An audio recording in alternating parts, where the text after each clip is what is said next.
tapi dipetakan lagi sampai tujuan per kegiatan lain. Nah, lalu yang selanjutnya adalah bagaimana rencana programnya dibuat. Ini hampir sama dalam LPP-nya.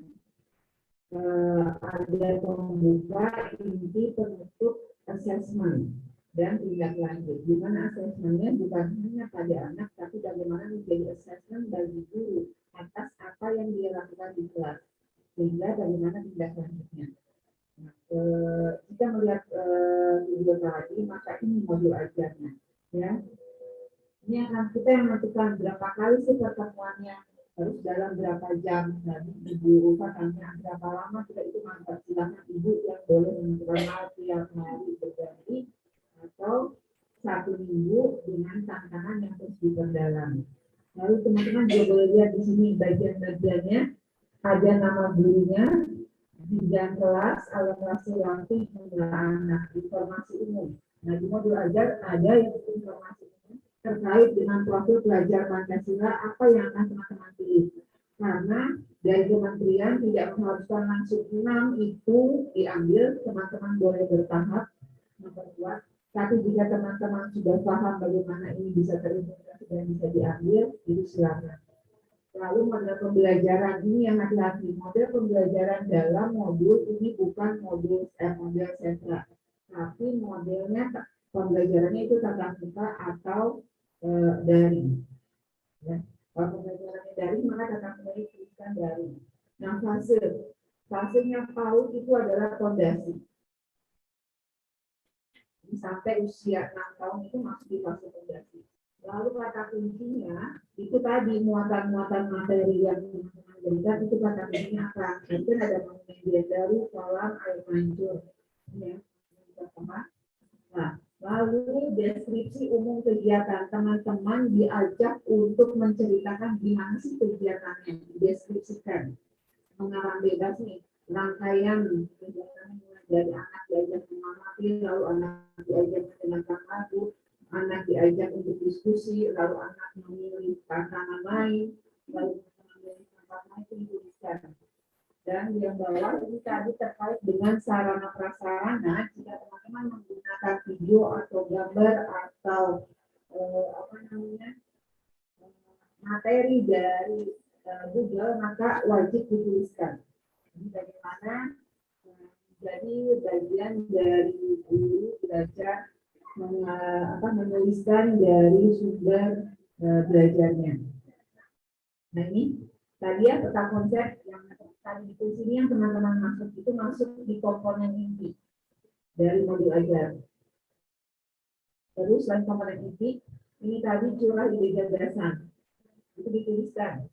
Kegiatan mengatur ide atau imajinasi anak, apa yang akan membuat anak alternatif kegiatan jika pada saat bermain ini anak-anak masih bingung, kayak tadi misalnya belum pernah nih ke gunung kapurnya, maka bisa teman-teman sudah bilang besok kita nggak belajar di sekolah, kita akan ke gunung kapur. Biar hari berikutnya mereka lebih bisa lagi dapat ide untuk membuat proyeknya. Jadi ini kegiatan alternatifnya. Atau jika aduh mahal kalau buat datang ke gunung kapur, maka carikan lagi video tentang gunung kapurnya. Jadi betul-betul hasil hari ini itu menjadi dasar teman-teman besok tuh mau bikin kegiatan apa. Kalau yang hari ini masih anak-anak 50% nggak paham tentang gunung kapur, maka kuatkan lagi. Ternyata buku cerita itu nggak cukup, karena hanya gambar. Oh, berarti butuh video. Kalau misalnya ada uang, berarti karena dekat ke gunung kapur langsung silakan. Lalu kegiatan untuk memperkuat, itu juga bisa sebagai kegiatan memperkuat. Anak-anaknya sudah bisa semua paham tentang gunung kapur, tapi teman-teman ingin ada istilahnya objek nempel banget nih, padahal mereka sudah paham, tapi biar dalam lagi, lebih engage lagi, nah itu boleh dijadikan yang jalan-jalannya tadi itu adalah sebagai kegiatan memperkuat. Jadi ada dua ya, bisa dipakai sebagai kegiatan alternatif untuk menangkap ide, karena anak masih bingung mau buat apa, atau boleh sebagai penguat agar dia paham betul bagaimana terkait dengan gunung kapur. Nah, benar. Ini yang harus teman-teman perhatikan juga. Kadang-kadang banyak pertanyaan ke saya, Bu, kami sudah mencoba membuat, tapi anak di depan invitasi bingung mau main apa. Itu artinya belum ada gagasan anak untuk bermain, itu artinya guru belum kuat, ya, belum kuat untuk memancing gagasan main anak pada saat persepsi. Maka ketika itu, lakukanlah berbagai macam cara dengan bercerita, ceritanya nggak usah buru-buru, ya, 1 halaman, sampai anak itu bisa ngerti apa yang dibacakan oleh guru dengan lagu, dengan apa saja, dan termasuk menyaksikan video. Kalau di Nurul Hadayah kebiasaan tuh menyaksikan videonya dari YouTube dan sebagainya. Itu gunanya untuk memancing pengetahuan anak sehingga muncul gagasan untuk berkarya. Kalau ada anak masih bingung mau berkarya apa, berarti dia tadi entah belum perhatian terhadap apa yang disampaikan guru, atau gurunya belum kuat menyampaikannya, buru-buru misalnya. Itu jadi harus diperhatikan betul pada saat persepsi itu, ya, kegiatan pembuka. Nah, jika teman-teman tidak memiliki fokus, maka video-video ini bisa dibagikan di grup orang tua di WA, biar anak di rumah itu bisa nonton terkait dengan itu. Link videonya. Jadi nanti anak sama ibunya bisa buka di rumah. Kita tidak punya fokus ini. Jadi banyak sekali ragam cara yang bisa dilakukan. Nah, ini terkait dengan rencana kegiatan. Biasanya kita bikin RPP-nya. Ya, teman-teman, kalau di atas sama ya, yang lama itu di atas adalah identitas, lalu kita di sini adalah tujuan kegiatan. Itu adalah anakannya dari tujuan pembelajaran. Ini harus masuk di diklat dari kita paham bagaimana sih membuat tujuan kegiatan. Intinya apa bedanya? Kalau tujuan pembelajaran masih umum, kalau tujuan kegiatan yang sudah dikalikan dengan muatan materi. Tujuan berusaha. Tujuan pembelajaran Lalu teman-teman lihat ini perkiraan peran ide proyeknya, lalu tantangannya, lalu bahan pendukungnya. Jadi di tantangan tadi setiap invitasi itu kan ada tantangannya. Bahan pendukung apa yang bisa terkait dengan tantangan itu gitu. Meskipun kita bisa taruh apa aja di situ.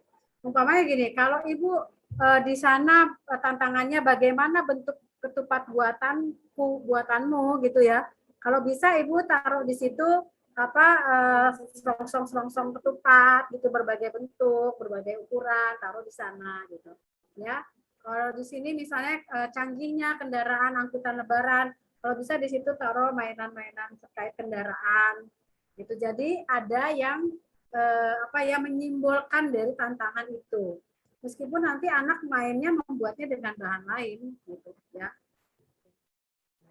Nah, itu ditaruh di RPP yang bahan pendukung saja. Ya, nggak harus dituliskan semuanya. Teman-teman lihat di sini ada perkiraan peran ide proyek dan tantangan. Kalau perkiraan peran ide proyek, anaknya mau bikin apa? Bahasa sederhananya. Tapi dibuatkan jadi kalimat tantangan yang tadi ada rumusnya. Karena mereka sedang belajar bagaimana membuat kalimat, dan yang tadi yang ada serunya canggihnya itu jadi proyek. Karena bukan hanya mereka bikin monumen, bikin jalan menuju jalan Jayan Baru, tapi bagaimana sih serunya? Sehingga ibu lihat di situ, dalamnya itu di situ, di serunya. Oh, serunya karena banyak mobil. Oh, serunya lagi banyak melewati perempatan jalan. Nah, ini yang harus ditambahkan. Beda jika hanya misalnya hebatnya jalan anak buat peta jalan aja.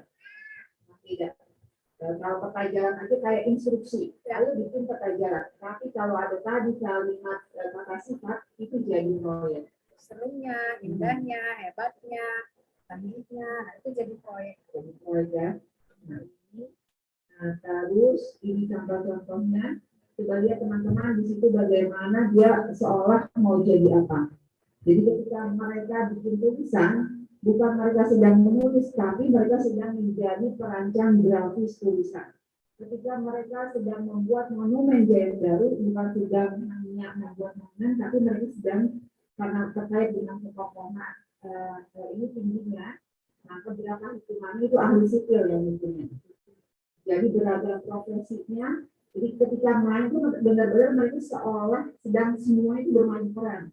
Terus saya jadi siapa. Ini kalau kegiatan motorik kasar ini sama seperti biasa, pembukaan juga sama, tinggal teman-teman tuliskan tadi dari sumbernya, dari mana didapatnya kegiatan itu. Nah, sekarang teman-teman lihat di kegiatan inti tidak ada dituliskan kegiatan 1, 2, 3, 4. Karena di sini anak berkarya sesuai gagasannya. Ini semua tulisan hanya rancangan kita. Anak kembali yang bebas menentukan. Dan pisahkan tadi karena tantangan tidak terlalu. Lalu guru, bagaimana guru memberikan dukungan saat main, dan guru mendokumentasikan dari proses anak berkarya dalam foto berseri. Ini ya tadi tambahannya, bagaimana dari setiap tantangan dibuatkan kalimat-kalimat pemantiknya agar kita yang belajar, ini kan istilahnya kalau teman-teman sudah belajar metode coaching, ini yang ada di metode coaching. Pertanyaan-pertanyaan ini akan membantu anak menemukan jawabannya. Nah ini penutupnya. Kita sudah lihat bagaimana anak menceritakan kegiatan yang sudah dilakukan, lalu melakukan refleksi apa-apa saja yang telah mereka dapatkan, lalu mendiskusikan rencana selanjutnya, dan bersyukur telah memiliki teman bermain dan berkarya. Ini yang selalu harus dikuatkan. Lalu ada keterlibatan orang tua, karena orang tua juga sama dengan guru akan terus memaksimalkan capaian perkembangan anak. Jadi bagaimana hasil harian itu bisa tersampaikan pada orang tua. Jadi di WA itu bukan hanya urusan ukuran, bukan hanya urusan parenting program, tapi laporan perkembangan itu difotokan dan masukkan di grup. Sehingga orang tua tahu betul apa yang anak lakukan setiap harinya.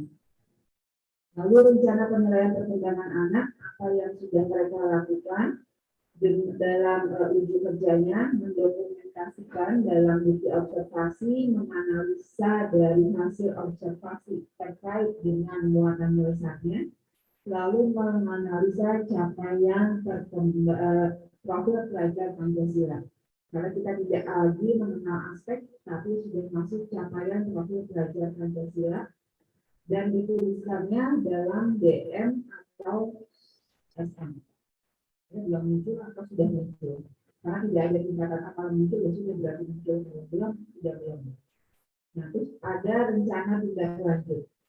Karena diharapkan setiap RPP tiap hari itu selalu ada perbaikan tambahan buat besoknya apa. Terima kasih Bu Dewi. Oke, terima kasih Bu Yuna untuk RPP-nya. Sekarang teman-teman tidak perlu khawatir tambah susah banget RPP-nya gitu ya. Yang penting sekarang adalah bekerja dulu, melakukan dulu, nanti RPP pelan-pelan. Yang penting kita sudah punya koleksi tantangan lain, kita sudah punya, gitu kan. Kalimat romantis kita sudah punya koleksinya, nanti kita masuk ke RPP itu gampang gitu ya. Nah, kalau untuk penilaian yang penting di dalam bermain proyek adalah foto berseri. Karena dari foto berseri itu akan menunjukkan prosesnya. Di dalam pembelajaran berbasis proyek, yang terpenting adalah proses bukan hasil. Jadi kalau foto itu jangan foto hasilnya saja. Kebanyakan dulu itu hasilnya fotonya ya kan. Nah sekarang itu prosesnya. Jadi kalau tadi kita lihat nih proses ketika Bu Ina memberikan dukungan kepada Novi itu diceklek pada saat baru naruh batu-batu di bawahnya. Kemudian di foto lagi ceklek sudah ada tangga yang naik ke atas. Di foto lagi ada lingkaran ke atas. Terus sampai akhirnya dia bikin orang yang sesuai dengan ukuran dari tempat yang di atas. Nah itu difoto proses tahapannya, perubahan-perubahannya.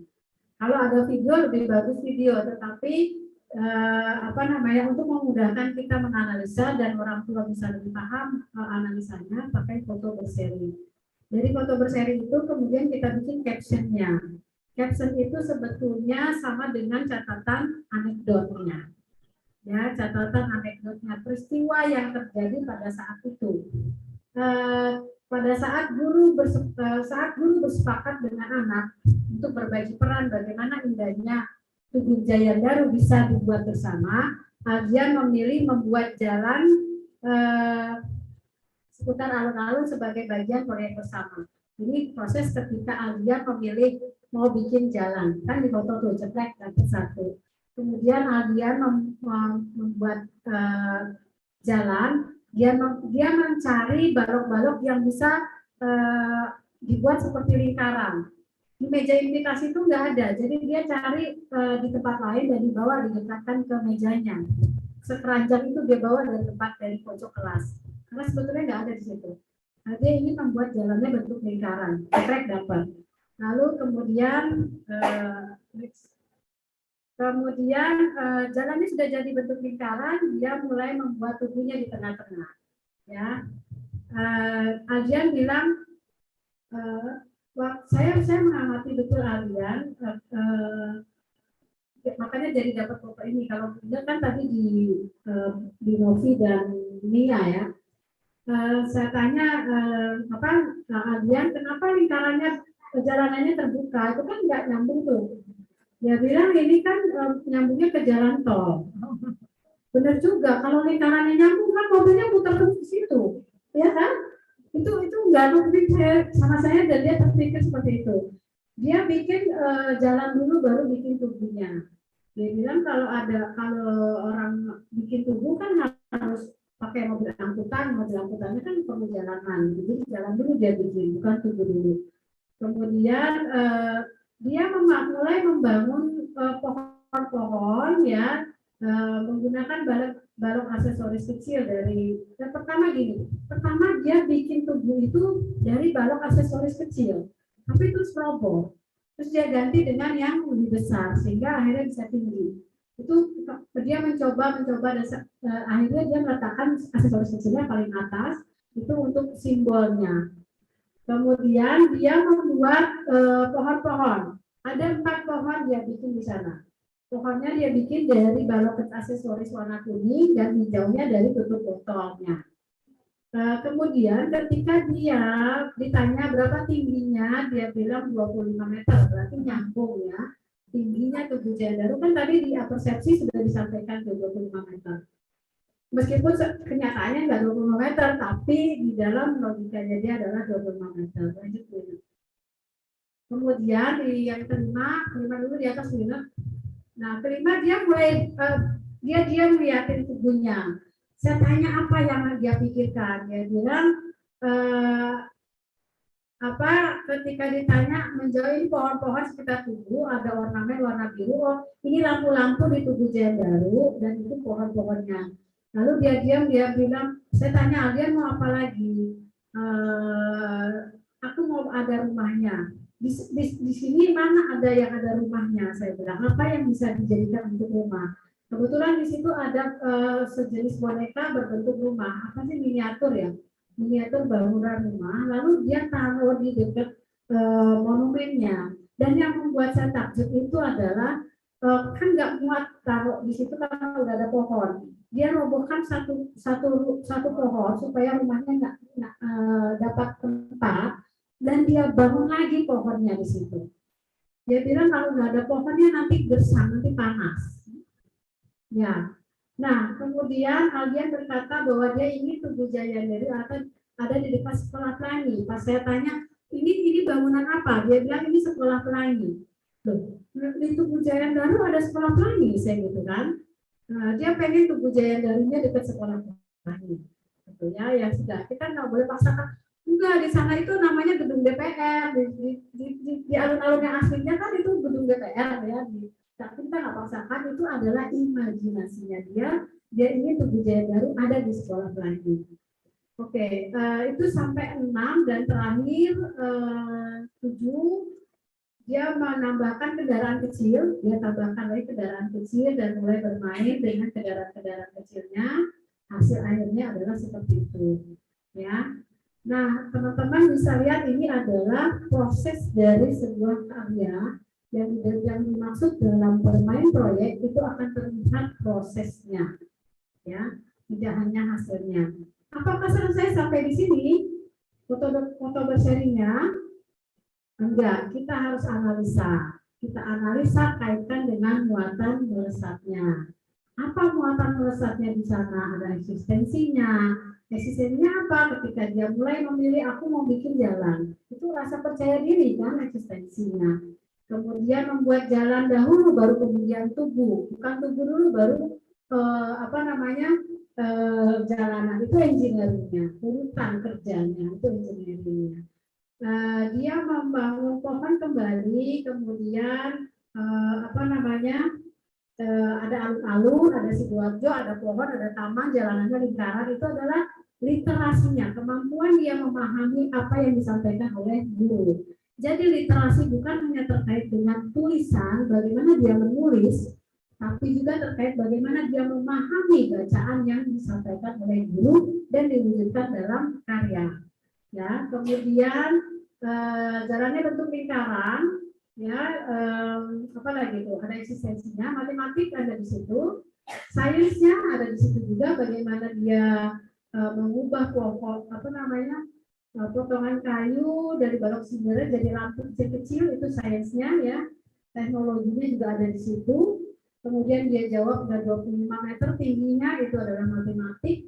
Ya, artinya itu dia bagaimana membuat aksesoris lampu-lampu di dia baru, dan dia bikin pohonnya itu proporsional, artinya karena tubuhnya tuh tinggi banget, jadi pohonnya kecil gitu kan. Kebayangkan bagaimana daya pikirnya anak itu, pohon itu diwujudkan dalam itu seperti itu gitu. Nah itu analisanya. Artinya guru harus paham betul bagaimana muatan besar itu. Kalau kita lihat anak main, oh itu matematikanya tuh, oh itu literasinya, oh itu engineeringnya, oh itu sainsnya gitu, ya. Jadi itu yang akan harus kita lihat. Lalu kita buatkan tindak lanjutnya, ya. Ajak kalian untuk mendiskusikan tentang peta jalan. Tantangannya kan peta jalan, tapi yang dia buat jalannya saja. Artinya dia belum paham tentang konsep tentang peta. Maka guru harus di kesempatan lain harus menjelaskan apa itu peta, ya, apa gunanya peta gitu ya. Nah itu belum ada karena Aldian belum pernah mendapat apa persepsi terkait dengan peta. Oke, lanjut. Nah ini hasil observasinya dalam bentuk checklist ya. Kita ambil dari tujuan kegiatan, kan tadi di RPP-nya ada tujuan kegiatan tuh. Tujuan dari tujuan kegiatan itu mana yang sedang muncul bagi Aldian gitu ya. Oke, lanjut. Nah, itu dia. Nah, ini alur capaian perkembangannya dari KBM, kegiatan belajar mengajar, kemudian kita lihat tujuan kegiatannya ke tujuan pembelajaran, dari tujuan pembelajaran kita lihat capaian pembelajaran, dari capaian pembelajaran ke deskripsi capaian pembelajaran ada 8, maka akhirnya ke STTP PAUD, lalu ke SKL. Ya, sampai ke sana alurnya. Kapan SKL-nya akan terlihat di akhir tahun selesai TKB, ya, ketika dia menyelesaikan PAUD. Nah, isi laporan perkembangan anak per triwulan. Nah, ini setiap 3 bulan ya, Bu. Setiap 3 bulan kita buat foto berserinya itu, ya. Apakah foto berserinya semua anak kita buat, tapi tidak harus semua proyeknya. Yang mana yang menunjukkan perubahan-perubahan yang sangat menunjukkan di capaian-capaian itu dan tujuan pembelajarannya itu terlihat di situ gitu ya. Nanti tujuan kegiatannya, kenapa Pak TFT lagi? Pak dihapus kan? Iya, yang itu. Oh ya.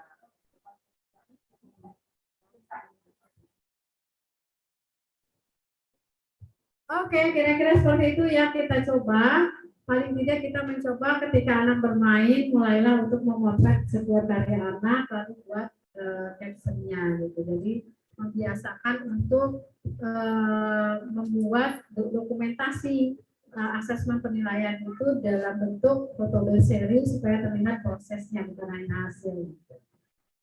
Baik, dari saya Bu Ina dan Bu Iha, pas jam 4 kurang 15 kita selesaikan materinya, lalu kita akan beres-beres dan menutup dalam waktu 15 menit sehingga jam 4 tepat kita selesai dan boleh pulang. Saya kembalikan ke Bu Niha, mohon maaf lahir dan batin kalau ada penyampaian yang kurang. Dan kalau ada lebihnya itu semua datang dari Allah Subhanahu wa taala yang dititipkan kepada kami untuk disampaikan kepada teman-teman. Mohon maaf lahir dan batin. Assalamualaikum warahmatullahi wabarakatuh. Alhamdulillah. Acara kita pada Oh iya. pagi hingga sore hari ini kenyang Bu ya? Kenyang ngantuk. Ibu ada yang tanya Bu, kalau ada apa-apa kami mau tanya udah bukunya mau tanya apa, nomor kontak kami ada di buku itu. Ya, kalau ibu udah beli bukunya ada yang mau ditanyakan, nomor kami ada di situ semua. Oke Bu ya? Oke. Baik, terima kasih. Mudah-mudahan ilmu yang didapat dari pagi hingga sore hari ini bermanfaat untuk kita semuanya, terutama untuk cara mengajar kita dan juga kemajuan anak-anak kita di lembaga kita. Meskipun hanya beberapa lembaga, mudah-mudahan ini adalah sebuah perubahan di Sukaraja menjadi cikal bakal untuk lebih baik lagi ke depannya. Baik, terima kasih. Mudah-mudahan berkah, mudah-mudahan menjadi pahala berlipat ditambah lagi sedang berpuasa, Allah lipat gandakan rezekinya, umurnya, silaturahimnya. Jadi tambahan pahala yang berhebat untuk di Ramadan saat ini. Baik, Taufiq Wanjaya. Assalamualaikum warahmatullahi wabarakatuh. Kita tutup dengan membaca hamdalah. Alhamdulillah. Silakan teman-teman untuk membereskan. Tidak ada yang terlihat.